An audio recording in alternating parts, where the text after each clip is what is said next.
Bom dia a todos e todas, aqui é o professor Sérgio e nós vamos agora começar o nosso quarto bimestre. Essa aqui é a segunda aula do bimestre e a primeira que eu estou preparando para vocês. E eu quero falar dela, do princípio fundamental da contagem. Então aqui eu estou usando o material do livro, é o capítulo 10, aí na página 226 você pode estar usando o livro. E a gente começa a falar de análise combinatória, lendo um pouquinho essa apresentação, onde ele pede para a gente considerar aqui 4 problemas. Primeiro, de quantos modos distintos 8 pessoas podem se sentar lado a lado em uma fila de cadeiras em um cinema? Quantas placas de automóveis podem ser formadas sem repetição de letras e de algarismos? De quantos modos distintos pode ocorrer o resultado de um sorteio da Mega Sena? De quantas maneiras diferentes pode se definir as chaves de seleções da primeira fase de uma Copa do Mundo de futebol? Todas as questões levantadas são problemas de contagem. Análise combinatória, essa explicação, essas 6 aulas que estão seguindo, elas são problemas de contagem. Quantas vezes acontece isso, de quantos modos pode acontecer aquilo, são problemas de contagem. Análise combinatória faz parte do que nós chamamos de matemática discreta, matemática dos pontos isolados. Então a gente trabalha aqui com coisas discretas. Discreto é um conceito matemático de você ter um elemento de conjunto, ter uma vizinhança desse elemento, onde não existe nessa vizinhança outro elemento. São, de certa forma, pontos isolados. Então, são perguntas que a gente vai estar respondendo ao longo dessas aulas, usando aqui alguns artifícios da combinatória. O primeiro ponto que a gente vai falar é um princípio, chamado Princípio Fundamental da Contagem, ou PFC. Para isso, a gente vai ver aqui um pequeno problema. Exemplo 1. Um quiosque de praia no Rio de Janeiro lançou a seguinte promoção durante a temporada de verão. Combinado de sanduíche natural e suco a R$ 20. Para esse combinado, há 4 opções de recheio para o sanduíche, frango atum vegetariano e queijo branco, e 3 opções de suco, laranja, uva e morango. De quantas formas distintas uma pessoa pode escolher o seu combinado? Você vai fazer a combinação de sanduíche com suco, então tem algumas opções para recheio de sanduíche e algumas opções para suco. E é o seguinte, o primeiro passo é pegar as opções de recheio e atribuir a elas uma simbologia. A simbologia usada é frango F, atum A, vegetariano V e queijo branco Q.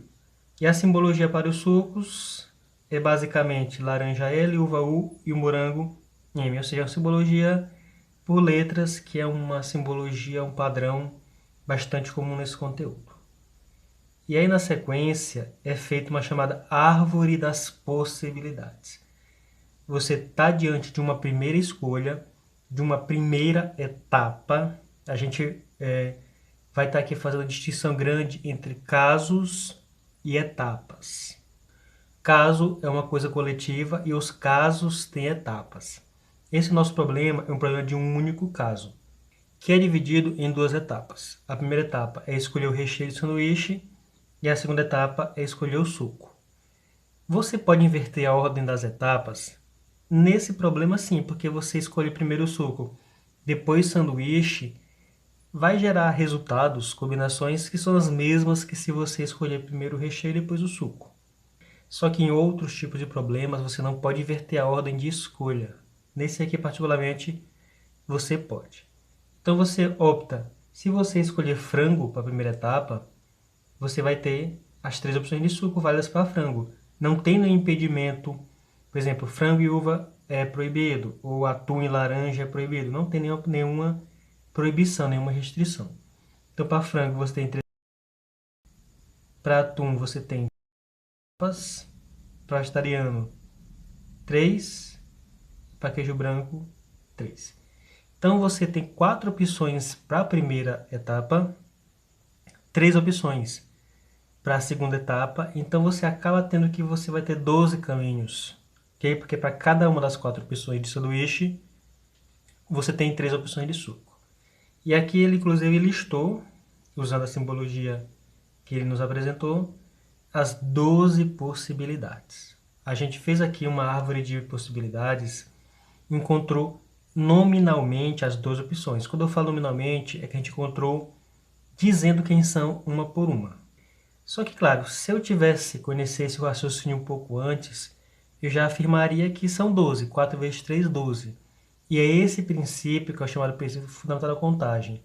Se você tem algo que é feito em etapas, não tem nenhuma proibição de alguma sequência, você pode aplicar o PFC, princípio fundamental da contagem, e aí você descobre o número de possibilidades. O PFC, ele multiplica quantas opções você tem na primeira etapa, quantas opções você tem na segunda etapa, quantas opções você tem na terceira etapa.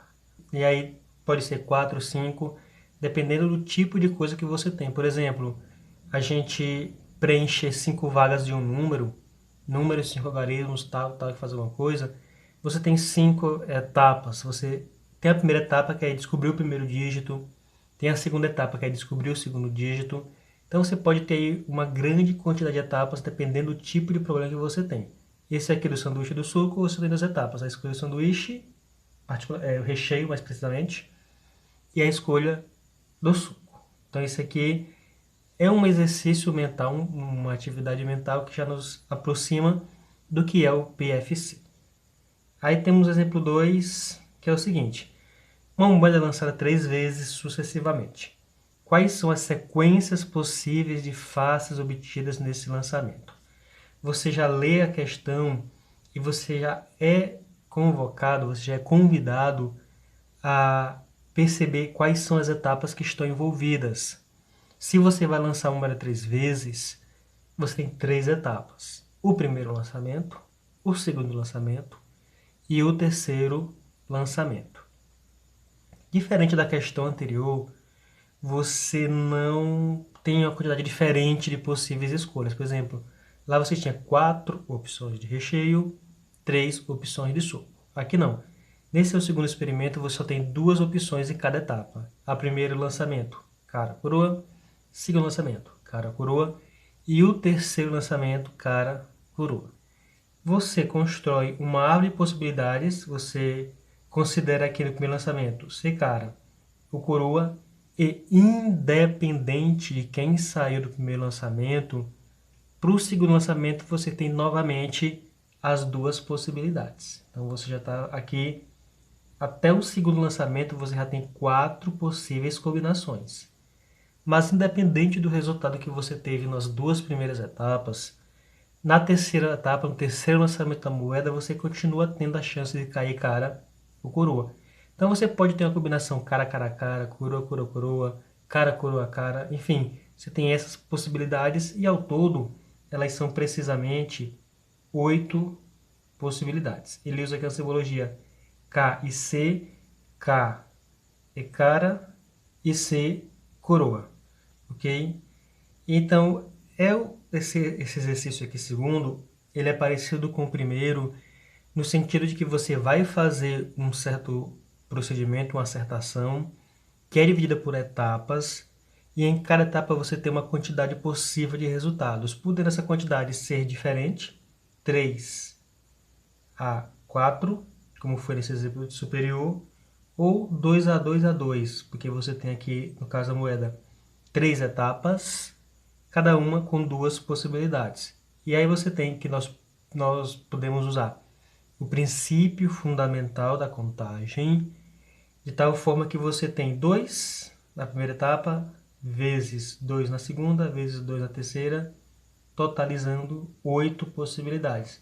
Que você pode usar o PFC para fazer esse cálculo manualmente, aqui desenhando a árvore de possibilidades, ou já conhecendo como funciona esse experimento, você só aplica diretamente o PFC e encontra 8 possibilidades. Uma coisa é perguntar quantas são. Aí você usa o PFC e descobre que é 8. Outra coisa é perguntar quais são. Se a questão pergunta quais são, aí é bem provável que você vai ter que construir uma árvore de possibilidades, como foi feito aqui nesses 2 exemplos, para poder apresentar a resposta corretamente. Na sequência, Temos mais dois exemplos que podem ser um pouco mais complexos, precisamos observar isso com cuidado. Terceiro exemplo é o seguinte: 4 estradas ligam as cidades A, B e 2 estradas ligam as cidades B, C. De quantas maneiras distintas pode-se de A a C passando por B? Então você tem aqui a cidade A ligada a B por 4 caminhos, a cidade B ligada a C por 2 caminhos. E quantos são os caminhos? Você pode fazer a contagem manual. Você vem, vai verificando que é uma possibilidade. Aqui é a segunda. Aqui é uma terceira. Aqui é uma quarta. Você pode sair fazendo isso manualmente. Mas você observa que para cada um dos 4 caminhos que você faz na primeira etapa, quando chega em B, você tem sempre um dilema, saber qual dos 2 caminhos vai seguir. E aí tanto faz um como o outro. Aqui a gente está trabalhando com situações onde não existem impedimentos para sair de uma etapa e ir para a segunda. Você não está escolhendo a segunda etapa com base na primeira. Você não é influenciado. Com o término da primeira etapa, ao fim do primeiro percurso, seja ele qual for que você escolha, poder escolher os outros 2 seguintes. Então, nesse caso aqui, você usa o PFC para saber que você tem 4 caminhos para fazer o primeiro percurso, 2 caminhos para fazer o segundo percurso, e para saber o número total de percursos, você multiplica 4 vezes 2, 8. Você tem 8 caminhos para poder seguir de A até C passando por B. Nosso livro, ele inclusive enumera, ele lista quais são as 8 possibilidades. Ele usou aqui uma nomenclatura um pouco carregada de Y1, X1, X2, essa coisa toda, mas está aqui posto, vocês podem acompanhar pelo livro e ver que ele ele citou 8 possibilidades. Temos aqui agora um exemplo 4, que a gente vai ler aqui com um pouco de atenção. Leila esqueceu a senha de 3 algarismos para abrir o cadeado de sua mala de viagem. Ela só lembra que escolhera algarismos distintos entre si. Na pior das hipóteses, quantas combinações ela deverá testar para abrir a mala? Aqui, pessoal, a gente tem que observar muitas informações que são dadas logo no começo. 3 algarismos e uma palavra extremamente importante que está aqui posta: distintos. Porque você tem uma sequência, uma senha de 3 dígitos que você vai ter que preencher com números distintos. Isso aqui é um resultado, é um problema que você faz por etapas. Por quê? Porque você vai fazer a escolha do primeiro dígito, a escolha do segundo dígito e a escolha do terceiro dígito. Você vai fazer a escolha desses 3 valores. E você faz uma, e diferentemente das outras questões, dos outros exemplos, o que você escolhe numa etapa depende da etapa anterior. A parte B aí dos caminhos não dependia, ou seja, terminou a primeira etapa, você poderia pegar qualquer caminho na segunda etapa. Você lançou a moeda uma vez, então no segundo lançamento, cara e coroa tem as mesmas chances de cair. E lá no coisa, se você escolheu qualquer um dos sabores de recheio, você poderia escolher também livremente qualquer tipo dos sabores de suco. Aqui não. Quando você escolhe um dos números para a primeira posição, você já não pode mais escolher ele para a segunda. Então, a sua escolha da primeira posição influencia o que você faz na segunda posição. Então, vamos lá. É uma senha de 3 dígitos, não foi imposto nenhum problema com o zero. Geralmente as questões elas impõem algum problema com o zero, mas nesse caso não teve. Então, qualquer sequência que envolva o zero pode ser usada sem nenhum problema. Então, vamos lá. Para a primeira posição, o primeiro dígito da senha. Quantas opções você tem de escolha? Você tem 10. Nossos 10 algarismos indo-arábicos. 0, 1, 2, 3, 4, 5, 6, 7, 8, 9. Então você pode colocar qualquer número aqui na primeira posição. Já na segunda, você não pode fazer isso. Porque você não tem mais 10 opções. Você só tem 9. Quais são as 9? São os 9 algarismos que você ainda não usou. Porque você já preencheu uma casa. For 5, for 7, for 0, for 9, for 3, não importa. Na segunda posição, você só vai ter 9 opções porque uma já foi usada. Então você tem a primeira etapa com 10 maneiras de fazer, a segunda etapa com 9 maneiras de fazer, e a última etapa, quem pode vir para a última etapa? Não sei. Pode vir todos os números, com exceção dos dois que você já usou nas etapas anteriores. Então, para colocar aqui na terceira etapa, que é o terceiro dígito, você só tem 8 opções. Você não tem mais 10, porque duas já foram usadas nos dois primeiros lançamentos, nas duas primeiras atribuições aqui de posição. Então você tem, na verdade, um procedimento, um problema de 3 etapas, onde você tem 10 maneiras de fazer a primeira, 9 maneiras de fazer a segunda, 8 maneiras de fazer a terceira. E quando você usa o PFC, que é multiplicar essas quantidades, você chega em 10 vezes 9 vezes 8, que é 720. É o número máximo de tentativas, o número máximo de combinações que a pessoa pode estar fazendo aqui para descobrir a senha. Em termos práticos, ela teria que testar 720 combinações possíveis. Se ela tivesse alguma informação a mais, por exemplo, eu sei obrigatoriamente ter o número 3. Ajudava muito, porque tendo obrigatoriamente o número 3, quando a gente fosse fazer a distribuição, as coisas seriam um pouco melhores. A gente chegaria num problema que seria dividido em casos. A gente está aqui diante de 4 problemas, 4 exemplos, onde nenhum deles tem casos. Eles são problemas únicos, compactos, onde tem etapas, cada etapa tem um número de possibilidades de ser resolvida, mas não tem casos. A gente não viu nenhum problema aqui desses 4 que fale de casos. Se ela soubesse, por exemplo, que tem obrigatoriamente o número 3, a explicação seria diferente, o número de possibilidades aqui seria menor, mas a gente tem que fazer um estudo de casos. Quais seriam os casos? Se o 3 está na primeira posição, se na segunda ou se na terceira. Mas enfim, isso aqui não é coisa para agora, é coisa mais para frente. E aqui tem uma formalização do PFC, que a essa altura já deu para perceber que é você multiplicar o número de possibilidades em cada uma das etapas. E aqui vem exercícios resolvidos para a gente tentar consolidar essa explicação sobre o PFC. Aqui nós temos um primeiro problema, que é o seguinte, eu vou ler aqui para vocês, a letra é um pouquinho miúda, certo? Aqui é nosso livro, então, como ele é largo, acaba fazendo com que nossa gravação fique com a letra bem pequena, mas eu vou ler aqui para vocês. Uma prova é composta de 8 questões do tipo V ou F.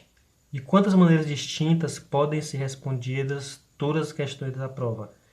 Você tem uma prova de 8 questões. Primeira coisa que você vai ter que fazer é reconhecer aqui na situação problema o que é etapa. Você tem que reconhecer o que é cada etapa. Nesse caso aqui, cada etapa é você responder a questão. Responder a primeira questão é a primeira etapa, responder a segunda é a segunda etapa, até responder a oitava questão é a oitava etapa. Então, cada questão a ser respondida é uma etapa. E aí vem a pergunta, de quantas maneiras eu posso resolver a primeira etapa? Respondendo V ou respondendo F. A segunda, respondendo V ou respondendo F. A resposta da segunda, ela é influenciada pela primeira?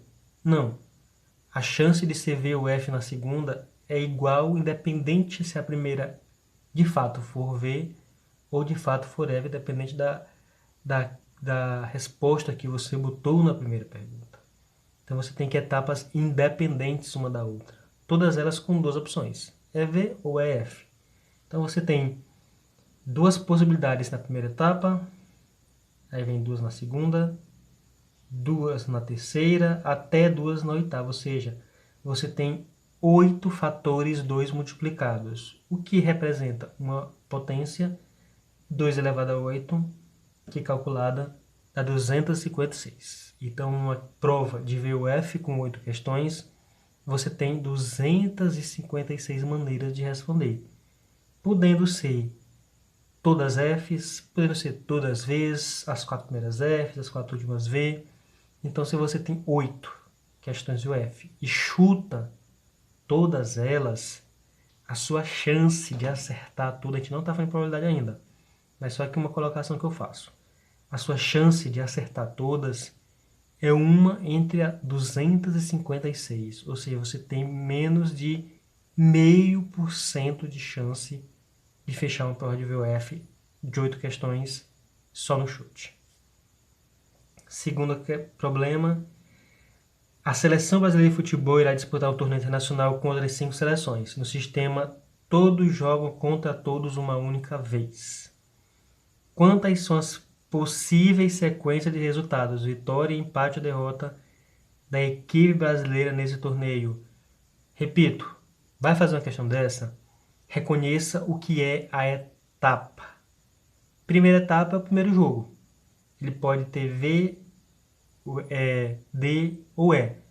Ou ele vence, ou ele empata, ou ele é derrotado. Então, V e D são as 3 possibilidades na primeira etapa, que é o primeiro jogo. Na segunda etapa, você também tem 3 possibilidades, ou V, ou E, ou D. Então, você tem aí 5 jogos, cada um podendo ter vitória, empate ou derrota. Então, você tem as 5 etapas, cada um com 3 possibilidades. Pelo PFC, você multiplica. 3, 3, 3, 3, 3, ou seja, uma multiplicação de 5 fatores 3, o que equivale a 3 elevado a 5. E aí tem 243 combinações possíveis para o Brasil ter do seu desempenho. Por exemplo, o D é uma possibilidade, 5 derrotas. O ED, é uma outra possibilidade. Enfim, são ao todo 243 possíveis combinações de resultados que o Brasil pode ter disputando esse torneio. E aqui vem uma terceira questão que é um pouco mais elaborada, que a gente tem que ver ela com muita atenção, que é a seguinte. Considerando os algarismos 0, 1, 2, 3, 4, 5, 6, ou seja, somente os 6 primeiros algarismos. Aí vem uma pergunta letra A. Quantos números de 3 algarismos podemos formar? Então, você tem aí 7 possibilidades, perdão. Você tem aí 7 opções de escolha de algarismos e você tem que montar números com 3 algarismos. Então, você vai fazer isso aqui em etapas. Você vai considerar que a escolha do primeiro algarismo é sua primeira etapa. A escolha do segundo algarismo é sua segunda etapa. E a escolha do terceiro algarismo é sua terceira etapa. Então, você tem aí esses 7 números para poder fazer essa atribuição, essa colocação. E ele quer saber quantos números de 3 algarismos podemos formar. Ele não falou, ele não citou nada sobre repetição. Então a gente subentende que pode repetir algarismos. Então vamos lá. Para a primeira posição, você vai ter que fazer um número montado em 3 posições. Então, para a primeira posição, vou fazer bem aqui dessa maneira, você pode usar qualquer um dos 7 algarismos? Não. Você não pode usar o 0. Porque você colocar um 0 nessa primeira posição é como se o número fosse só de 2 algarismos. Então, você tem 7 números à sua disposição, 7 algarismos. 0, 1, 2, 3, 4, 5, 6... Certo? Não se engane, não são 6 opções, são 7 porque tem um 0. Então você tem 7 opções, só que dessas 7 você não pode usar o 0 aqui. Então você só pode colocar aqui 6 opções. Na segunda posição, você pode botar quantas? Todas. Ele não proibiu a gente de repetir. Se ele não proibiu expressamente, é porque eu posso repetir. Então, o número que eu usar para a posição, eu posso usar de novo na segunda. Então, você pode usar qualquer um dos 7 números na segunda posição. E você pode também usar qualquer um dos 7 números na terceira posição. Então, sua atribuição de número em 3 etapas, sendo que você pode estar usando na primeira qualquer um menos o 0, e na segunda e terceira quaisquer um dos 7 números. Ok? Questão desse tipo, pessoal, elas geralmente dão problema com o 0. O 0 na primeira posição, atentem à palavra distintos, ou, caso não tenha, a gente subentende que pode repetir valores, e a gente tem que ler com muito cuidado a questão desse tipo, para não se perder nas colocações que serão feitas. Aí tem aqui a letra B. Quantos números ímpares de 3 algarismos distintos podemos formar? Números ímpares de 3 algarismos distintos. Então você tem bem aqui os 3 números, as 3 posições que você precisa preencher. Você tem 7 opções ali. E aí vem o seguinte, ele quer que você monte números ímpares. Então você tem que atender primeiramente a essa exigência. Você tem que primeiro preencher a última casa. A gente vem preenchendo da esquerda para a direita as primeiras posições, pelo menos essa letra foi feita assim. Aqui não, você tem que começar a responder o seu problema na última posição, porque ele está impondo uma restrição, ele quer que seja ímpar. Então você tem que começar a fazer o cálculo aí nessa posição. Então você olha para o número de possibilidades que você tem aqui 7 possíveis algarismos, e para ser ímpar você pode usar como último dígito o 1, o 3 ou 5. Então você tem bem aí 3 possibilidades para cá, o 1, o 3 ou 5, ok? Aí depois que você fez isso, você agora vai voltar para a primeira posição. Você resolveu o problema de ser ímpar. Você já sabe que precisa terminar lá por último num daqueles 3 valores. Aí você vem para a primeira posição e a pergunta que eu lhe faço é: quantos números podem assumir a primeira posição? Ao todo são 7. Você não pode usar o 0 porque o 0 não pode cabeçar esses números. Você não pode usar o ímpar que usou na última posição. Então você tem 7 algarismos usáveis, mas somente 5 podem ser usados aqui, porque, repito, você não pode usar o 0 e não pode usar o último dígito que foi usado lá, que é o ímpar. Pois bem, e aqui no meio, quantos números você pode jogar aqui? Você tem 7 opções. Você não pode usar o que termina o número, aqui na terceira casa, e não pode usar o que começou o número. Então você tem na prática 5 opções, que você não pode usar nem o primeiro nem o último.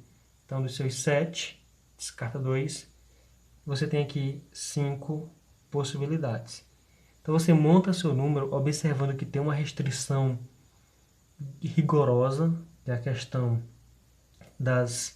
de ser número ímpar, terminar em número ímpar. Então você começa por aqui o seu cálculo.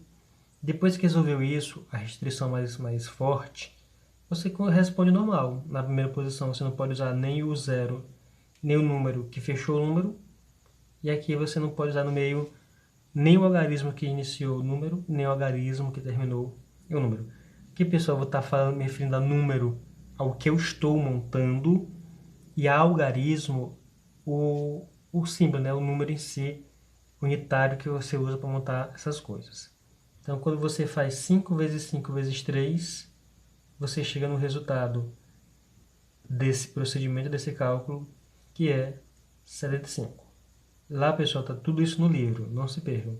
Tá tudo isso no livro. Aqui tem algumas pense nisso, certo? Aqui tem um pense nisso que é o seguinte: em quantas dessas 255 sequências, pelo menos uma das respostas é V? Aqui no caso da distribuição dos V's ou F's, em quantas dessas 256 sequências, pelo menos uma das respostas é V? Você quer a sequência que tenha pelo menos uma resposta V. Ora, todas as respostas têm V.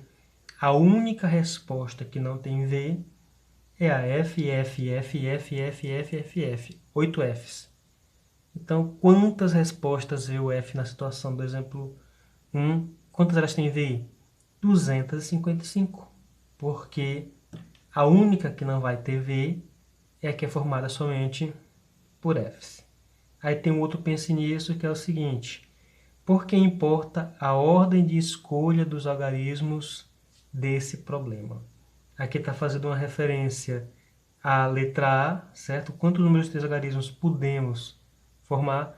Essa ordem importa porque o primeiro número não pode ser zero. Então, tem que começar essa resolução pelo zero. Aqui na sequência tem vários exercícios. Eu vou estar dando aqui uma pincelada bem rápida do que você tem que levar em conta quando vai responder cada um deles. Espero ser bem breve nessa explicação. Primeira questão é a seguinte. Para ir à praia, Silva pretende colocar um maiô e uma canga. Sabendo que ela possui 5 maiôs diferentes e 3 modelos diferentes de canga, determine o número de maneiras distintas de Silva se vestir. PFC direto.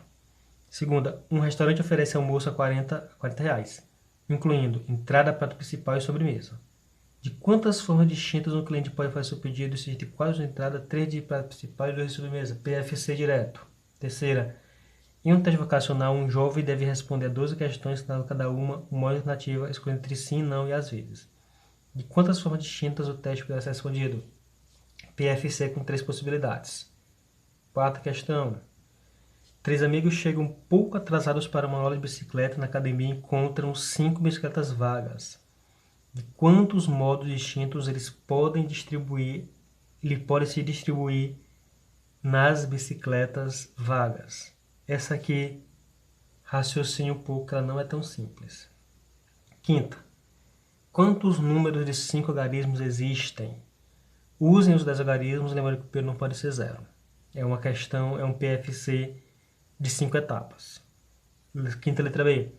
Quantos números ímpares de 5 algarismos existem? É números ímpares. Então você tem que começar pelo último e depois vai para o primeiro. Letra C.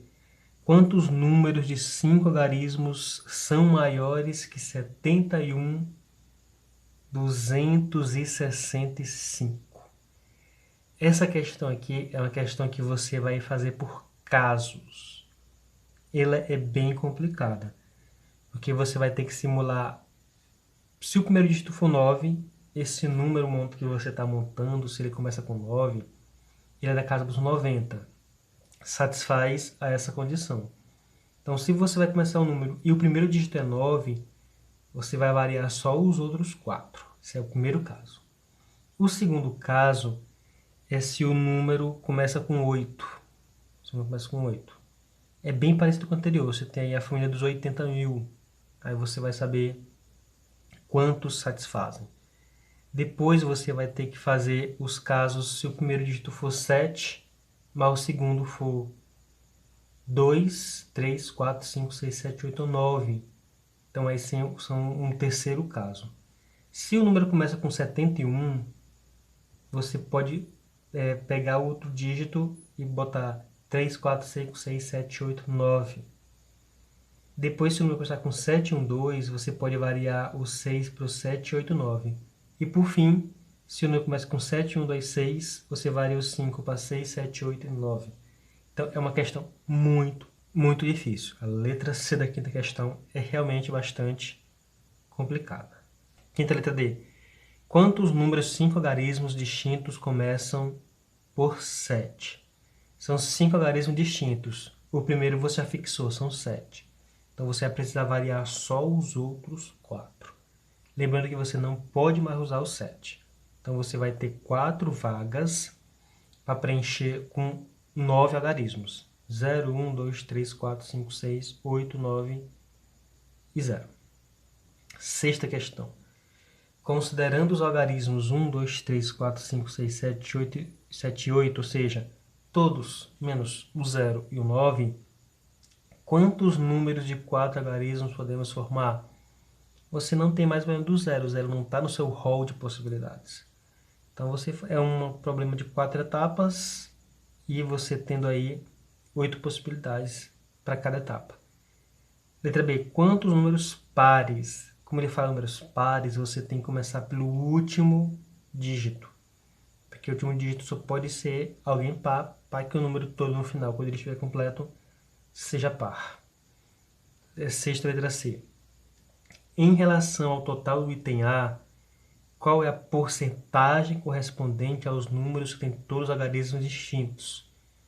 Letra C da sexta.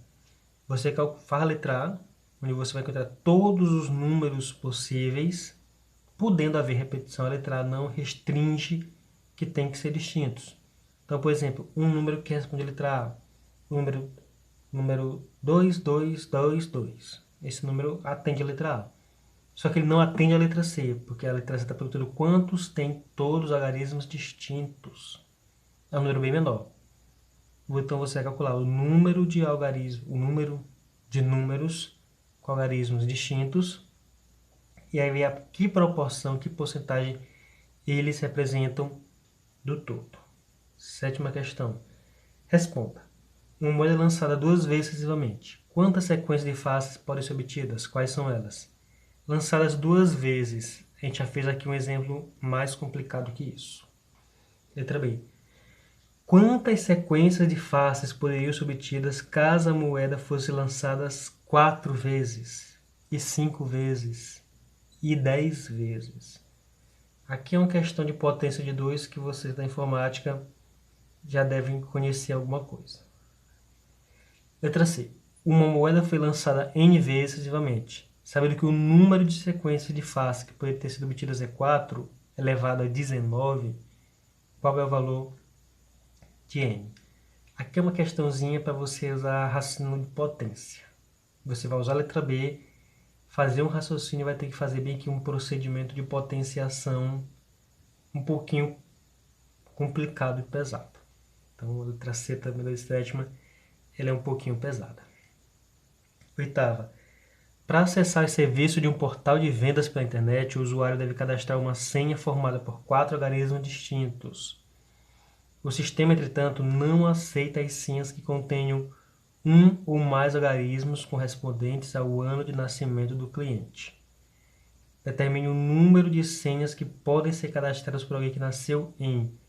Ele vai cadastrar uma senha, só que essa senha não pode conter os dígitos do ano de nascimento dele. Então, uma pessoa que nasceu em 1906 não vai poder usar todos os dígitos, vai poder usar todos menos o 1, o 9 e o 6. Ok? Então, você vai fazer esses cálculos com os dígitos que não pertençam a esse grupo do ano de nascimento da pessoa. Quem nasceu aí, por exemplo, em 2004, não poderia fazer a senha usando o 0, o 2 e o 4, por exemplo. Nona questão. As placas de veículos atuais são formadas por 3 letras seguidas de 4 algarismos. Considerando um alfabeto com 26 letras, quantas placas distintas podem ser fabricadas de modo que os algarismos sejam distintos? Aqui é um jogo em 7 etapas. Aqui você tem 7 etapas. Escolher os 4 algarismos e escolher as 3 letras. As letras podem se repetir, então você pode usar 26 na primeira, 26 na segunda, 26 na terceira. Só que a letra A ele quer que você veja quantas placas dá para formar com algarismos distintos.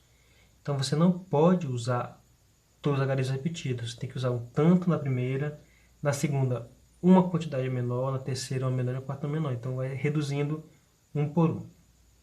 Letra B. As letras algarismos são distintos. Aqui ele quer que você não repita letras e algarismos. Então você vai ter que fazer caindo a quantidade também na questão das letras. Letra C. Só algarismos pares distintos e vogais aparecem. Então você aqui vai montar uma placa. Quantas placas vai montar? Só com algarismos pares distintos. Então você tem 5 algarismos pares distintos e algarismos pares. Distintos você não pode repeti-los. E vogais você tem 5. E ele fala aqui que as vogais apareçam e não está exigindo que as vogais sejam diferentes. Então você pode ter uma placa 2, 4, 6, 8, A. Letra D. Não apareça a letra J nem o algarismo maior que 6. Então suas letras que você pode usar são poucas, não inclui a J, são apenas 25. E você não pode usar algarismo maior que 6. Então você não vai poder montar placas com 7, 8, 9. Então a letra D você vai montar placas sabendo que você não pode usar nas posições das suas etapas de montagem todos os valores, porque ele está fazendo aqui algumas restrições. Letra E. Só aparece algarismos ímpares e em ordem crescente. Aqui é onde você vai ter que fazer o caso. Você tem 4 algarismos, eles têm que aparecer em ordem crescente. Então você sabe que não pode começar com 7, porque isso obrigaria o outro a ser 9, e depois do 9 não tem mais algarismo maior, então você não pode começar com 7, a placa da letra E. Você não pode nem começar com 5, porque obrigaria a segunda a ser 7 e a outra a ser 9, certo? Então você tem que fazer um estudo de caso. Se o primeiro algarismo for 1, se o primeiro algarismo for 3, aí você vai construir uma árvore de possibilidades. Depois é que você vai levar em conta a questão das letras. É uma questão bem difícil. A 10ª. Quantos números de 3 algarismos distintos podemos formar usando? São números de 3 algarismos distintos, você não repete. Apenas algarismos 1, 2, 3. Você tem um alfabeto, você tem um numerário, só com 1, 2, 3. Então, quantos números de 3 algarismos você pode formar? 1, 2, 3, 2, 3, 1, 2, 1, 3, 3, 1, 2, 3, 2, 1, enfim. São algumas possibilidades que você pode fazer uma árvore de possibilidades e ver o que vai acontecer, porque imagino que uma questão bem pequena dessa possa ser respondida usando a árvore de possibilidades. Letra B. Apenas os algarismos ímpares. Então você vai montar o número que só tem algarismos ímpares. Então você tem 5 possibilidades para ocupar 3 vagas, certo? São distintos. Lembre que a questão é feita usando montagem de números com algarismos distintos. Letra C. Usando apenas números pares. Parece muito com a letra B. Letra D. Algarismos pares e ímpares intercalados. Essa aqui é um pouco complicada, porque você vai ter que considerar quantos, se o número que começa ele é par, então você vai ter uma combinação par, ímpar, par, ou se o número começa ímpar, então é a combinação ímpar, par, ímpar. Então a letra 10ª, a questão 10ª, a letra D, são 2 casos. Se o primeiro número é par, fica par, ímpar, par, PIP, e se o primeiro número for ímpar, fica IPI. Então são 2 casos diferentes para você analisar. Também é complicado. E a 11ª, a última desse bloco. Dispondo os algarismos 0, 1, 2, 3, 4, 5 e 6, determine a quantidade de números pares de 3 algarismos que podemos formar. Ele quer que os números formados sejam pares, então você começa pela última casa. Vamos à letra B. A quantidade de números pares de 3 algarismos distintos. Difere da letra A porque ele fala distintos. Letra A você pode repetir dígitos. Letra B você não pode. E a letra C. A quantidade de números divisíveis por 5 formado por 4 algarismos distintos. Para um número ser divisível por 5, você só pode usar no final dele ou 0 ou 5. Então você começa pela última casa, depois você volta e tem que distribuir os algarismos, lembrando que são distintos, você não pode repetir. Então tem sempre que estar descontando alguém e você não pode começar o número pelo 0. Tem uma questão de vários casos, realmente vão dar bastante para ser pensados. Então isso aqui, pessoal, foi a nossa aula, nossa primeira aula de explicação de análise combinatória, é PFC.